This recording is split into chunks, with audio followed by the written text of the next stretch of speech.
Hepinize selamlar ve merhaba arkadaşlar. Bugün sizlere 5000 liraya oyuncu bilgisayarı toplayacağız. Evet arkadaşlar, ikinci el bir sistem topladım. Çok uğraştım gerçekten. Bayağı bir emek verdik bu sisteme.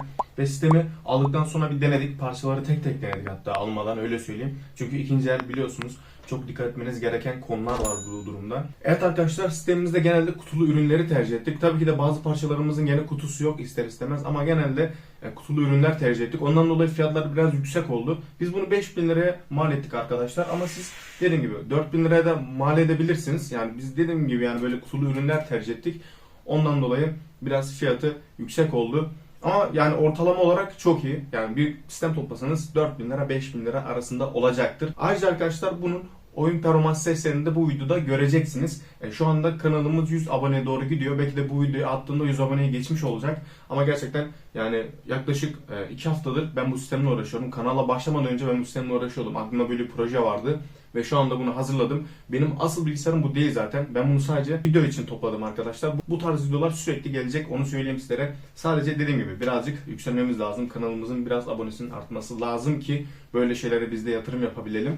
Evet arkadaşlar, SSD aldık ve hard disk de aldık mecburen çünkü fiyat bandında gerçekten SSD bayağı yüksek. Öyle söyleyeyim. Ben de o yüzden 120 GB bir SSD tercih ettim. Bunun içerisinde sadece işletim sistemini kuracağız. Ekstra olarak birkaç program kurabiliriz. Ondan dolayı ben böyle bir tercih yaptım. Hard diske de oyunlar atacağız arkadaşlar. Yani fiyatı denk getirmek için böyle bir şey yaptım.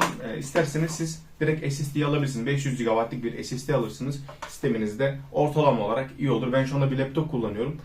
SSD'si 500 GB ve işime yarıyor yani. Hiçbir şekilde bir sıkıntı yaratmıyor bana. Onun haricinde ekran kartımız Asus GTX 1060 modelli ekran kartı.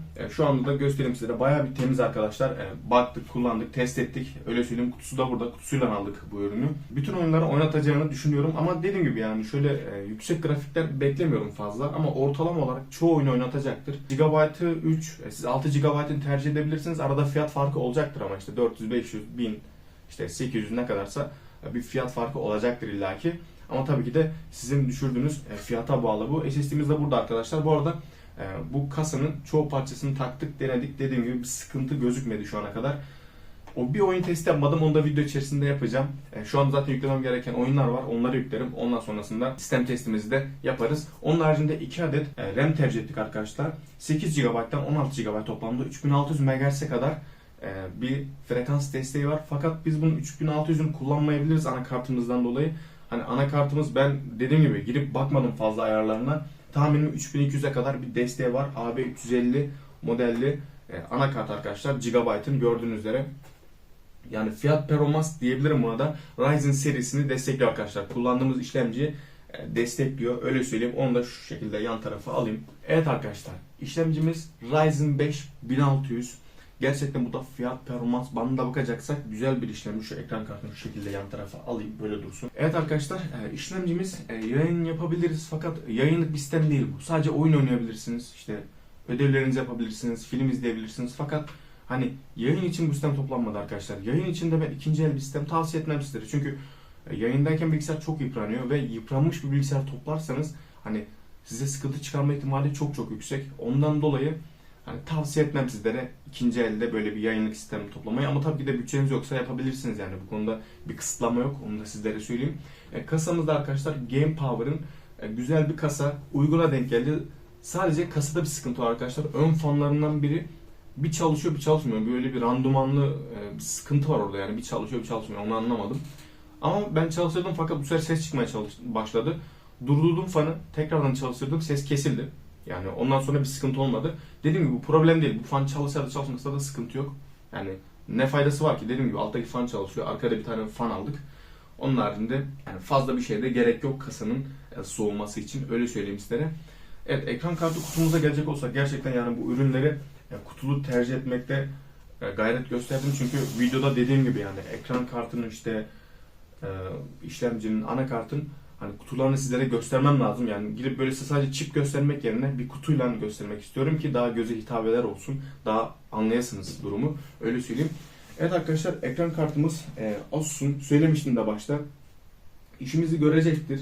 Hani deneyeceğim şimdi hangi oyunlarda nasıl çalışıyor, nasıl çalışmıyor ve 144 Hz'lik bir monitörde deneyeceğiz biz bunu. En iyi performansını almaya çalışacağız ama tahminim çoğu oyunu kaldıracaktır. Kaldırmazsa da arkadaşlar dediğim gibi yani neyi kaldırmaz? Şu an çıkan son sistem yani ne bileyim bir FIFA 24 belki kaldırmaz ki FIFA 24'ü bile kaldıracağını düşünüyorum en düşük grafikte. Onun haricinde çoğu oyunu arkadaşlar yeni sistem oyunlar hariç mesela Cyberpunk arkadaşlar yüksek grafikte oynayamazsınız. Hani düşük grafiklerde oynayacağınızı da düşünmüyorum pek ama dediğim gibi yani yeni sistem böyle çok güzel grafikli oyunları kaldırmayabilir fakat çoğu oyunu hani yüksek grafikli çoğu oyunu normal ayarlarda kaldıracaktır.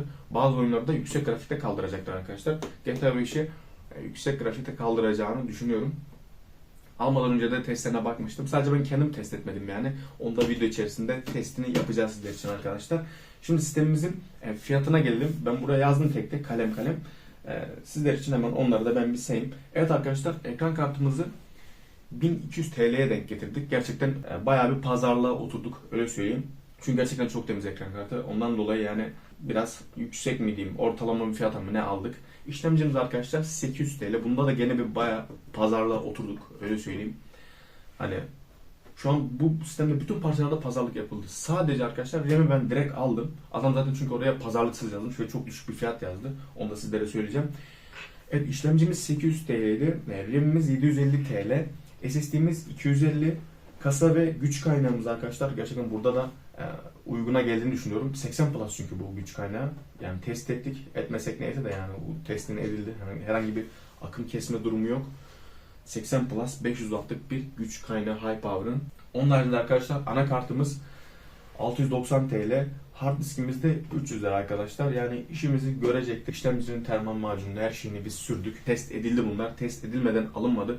Sizlere de tavsiyem hani bir şey alacaksanız örnek veriyorum ben şu SSD'yi alacağım. Ben bunu test etmem lazım. Hani adama güvenebilirsin ayrı bir şey. Güven farklı bir şey arkadaşlar. Bunu test etmek zorundasınız ama. Çünkü hani bu sizin paranız çöpe gitmemesi lazım. Ondan dolayı bir ürün alırken özellikle ikinci el ise yani sıfırda tam test yapmanıza gene test yapın. Aslında sıfırda da test yapabilirsiniz ama özellikle ikinci elde arkadaşlar test yapmadan almayın. Siz anlamıyorsanız bir bilgisayarcıya gidebilirsiniz. İşte abi şu SSD'yi deneyebilir misin? 2 dakika takar bilgisayara bakar. Çalışıyor mu çalışmıyor mu? Örnek veriyorum. RAM'de de aynı durum söz konusu. İşte RAM'ini aldın.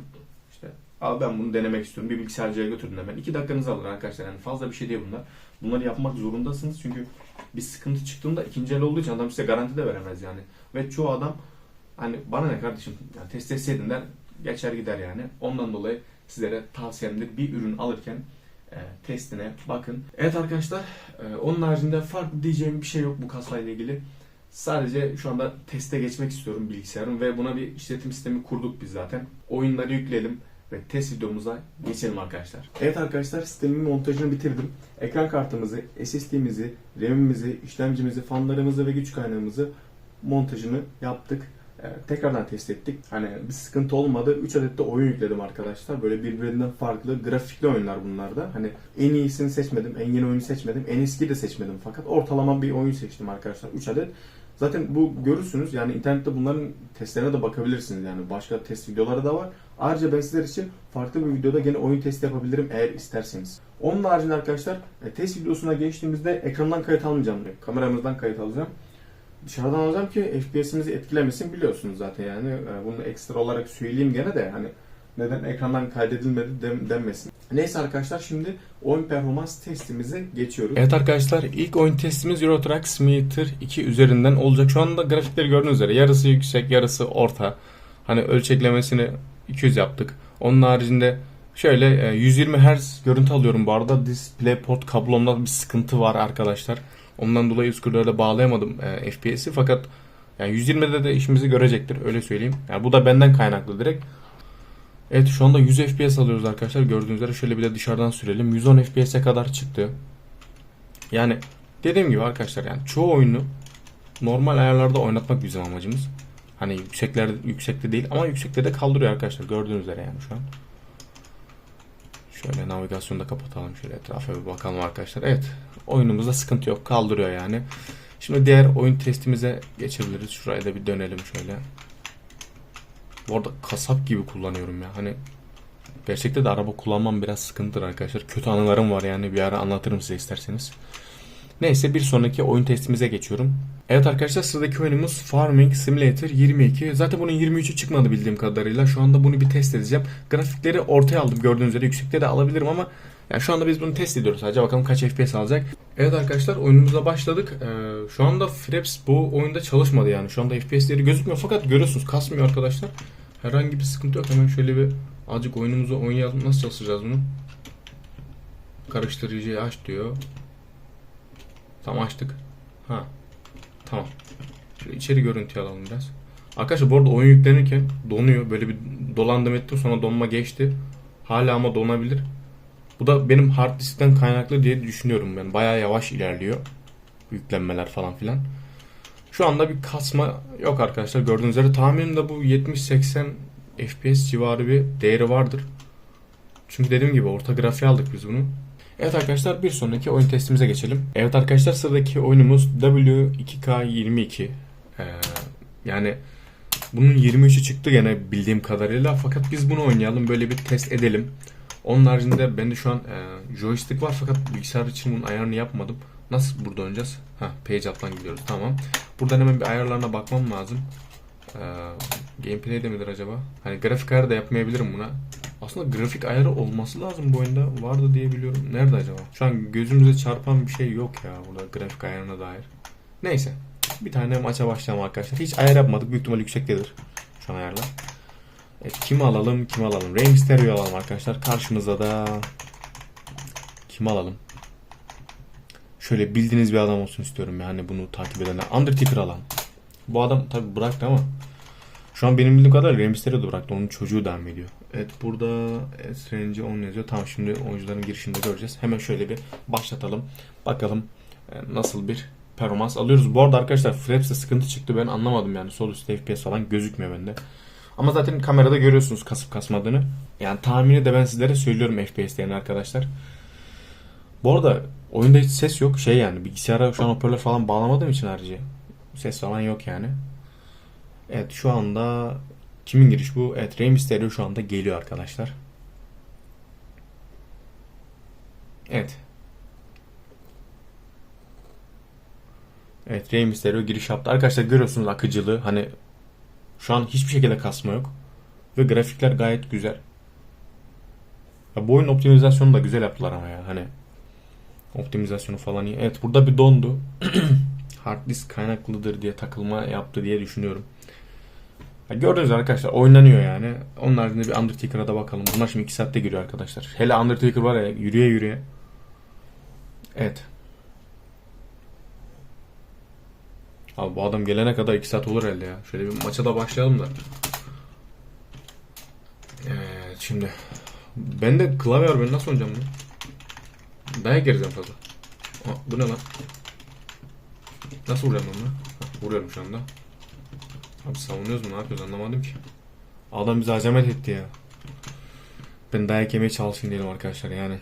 Bir de üstümüze atlarsa tam olacak. Neyse bıraktım en azından akıcılığı görün diye arkadaşlar. Bıraktım şu anda. Şey yapmıyorum yani herhangi bir karşılık vermiyorum Undertaker'a. Evet. Dayağı yedik güzelce. Neyse arkadaşlar gördüğünüz üzere oyunlarda grafikleri akıcı gayet işimizi görür. Öyle söyleyeyim. Lan. Bari oyunu bitirmesin ya. Neyse arkadaşlar videomu beğenmeyi ve kanalıma abone olmayı unutmayın diyorum. Bir sonraki videolarda görüşmek üzere. Kendinize çok çok iyi bakın. Hoşçakalın.